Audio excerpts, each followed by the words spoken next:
Banger after banger.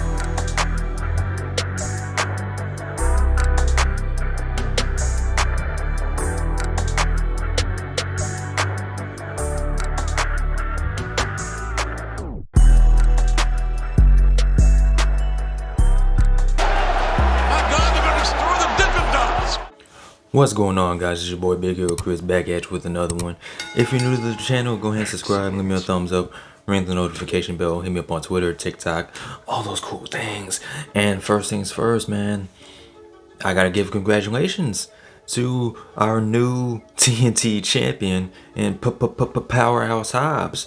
That's right, man. On this episode of Dynamite, Powerhouse Hobbs and Wardlow fought in the main event. It was a falls count anywhere, no disqualification, anything goes match. And the match was actually pretty fun. Of course, you already know what time it is. It's time for big meaty men bumping meat. And that's exactly what we got. We got them bumping meat through tables and cars and barricades and everything. And overall, it was a fun match. And the outcome is pretty much what I expected it to be, as Powerhouse Hobbs won the title. But it's how he won the title. So Wardlow and Powerhouse Hobbs were fighting at the top of the stage where the announcer table is, and Wardlow was looking like he was setting up Powerhouse Hobbs for the powerbomb through a table on the outside, when all of a sudden QT Marshall hit Wardlow with a chair and pretty much cost Wardlow the TNT championship. Now, on commentary, they made mention to the fact that this was because of a promise QT Marshall made to Powerhouse Hobbs months ago. But hey, man, they found a way to tie everything up. It would have been cool to see Powerhouse Hobbs just win on his own, but he is a bad guy, so there's not too much complaining I can do about that. Again, congratulations to Powerhouse Hobbs, the new TNT champion. Speaking of new champions, or should I say a new championship. So we opened up tonight's show with a match between Orange Cassidy and Jay Lethal. Now, the match itself was pretty good, man. These two are good wrestlers. Jay Lethal's crew, the total non-stop faction, was banned from ringside. So it was just a straight up one-on-one match between Jay Lethal and Orange Cassidy. And like I said, the match was really good. Of course, Orange Cassidy won. And I'm noticing that this is like the trend of the show now. That Orange Cassidy starts the show, he defends his title, has a good match. So, I ain't mad at it, but it's just something I did notice. Anyway, I said something about a new championship. So, this will be the last time Orange Cassidy defends the All-Atlantic Championship, because next week they're going to be in Winnipeg, Canada. And Tony Khan made the announcement that next week is going to be Orange Cassidy taking on Jeff Jarrett, who actually attacked Orange Cassidy after his match with Jay Lethal. Best friends came out and made the save. But yeah, next week it's going to be Jeff Jarrett taking on Orange Cassidy, and the match announced by Tony Khan. He also announced that the All-Atlantic Championship will now be referred to as the International Championship, which, that's pretty cool. It has a nice little ring to it. We had a promo from Ricky Starks. Ricky Starks, who beat Chris Jericho this past weekend at Revolution. Ricky Starks talks about how he beat the JAS. He talks about how he beat Chris Jericho. And I was like, well, what's next? And he just said he doesn't know. And before Ricky Starks could finish making his point, you heard the Bullet Club music. And people were thinking, is it Jay White? No, it was not Jay White, you silly gooses. It was Juice Robinson. Yeah, Juice Robinson. I mean, this could be interesting. Could we get more Bullet Club members in AEW? I don't know, but I guess we just gotta wait to see what Juice Robinson's beef with Ricky Starks is. Maybe it could be something good. I don't know. Alright, so now we have the official explanation of Ruby Soho as to why she turned heel and why she joined up with Saraya and Toni Storm, why she turned her back on the AEW originals. And it was a good response. Ruby Soho was actually good on the mic. She's actually really good as a heel. She did the typical "you people" promo, but there was a lot of truth to what she was saying, so you can't really be too mad about it. But it is the typical, I turned on the fans. I didn't turn on the fans turned on me. It was because of you people. You people turned on Toni Storm. You people turned on Saraya. You people turned on me, and blah blah blah. So as she's carrying on, she introduced Sky Blue, who's gonna be her opponent. Ruby Soho beats Sky Blue. After the match, Toni Storm and Saraya attack Sky Blue, and it looks like they're gonna do the thing where they spray paint the L on this girl. When all of a sudden, Willow Nightingale shows up, and if you're wondering why Willow came out, it's because Willow and Ruby Soho tag team a couple times, and I'm guessing Willow assumed that her and Ruby Soho were friends. So she was trying to like talk some sense into this girl. She was trying to talk some sense into Ruby Soho, and she got an ass whooping for her troubles. So that teaches you to mind your own business sometimes. But yeah. So this solidifies the heel turn. They attack Willow Nightingale and Sky Blue after the match. They spray paint L's on both of them, and yeah. So I mean, the addition of Ruby Soho to this group does add a little bit of something to it. So I'm willing to, be a little bit more patient and see where this goes, because I was ready to check out a couple of weeks ago, but we'll see. We'll see what happens. We'll see where this goes.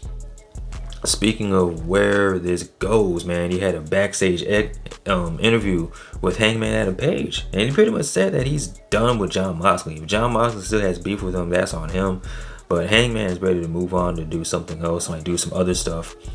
And then later in the night, you had a match between Hangman's friends in the Dark Order taking on the Blackpool Combat Club, who are working a lot more of an aggressive style, more aggressive than what they normally work.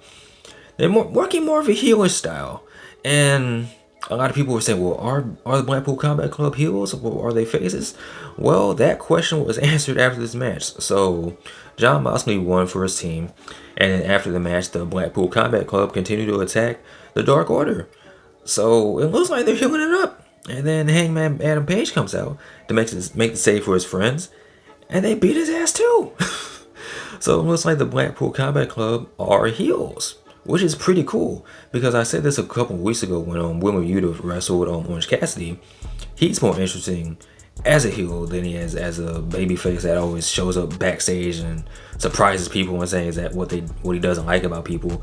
He works better as a heel. Claudio Castagnoli works better as a heel. Jon Moxley works better as a heel. So I believe the Blackpool Combat Club will be a whole lot better as a heel faction. So speaking of the Blackpool Combat Club, you had there's the promo from Bryan Danielson after his match with MJF, and he kept talking about how his spirit was telling him to keep fighting, because that's pretty much Bryan Danielson's mantra: just keep fighting, right?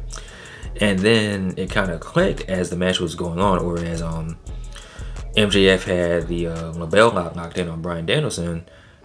It occurred to Bryan Danielson that MJF was right all along about what he was saying about how Bryan Danielson was selfish for choosing wrestling over his family, pretty much.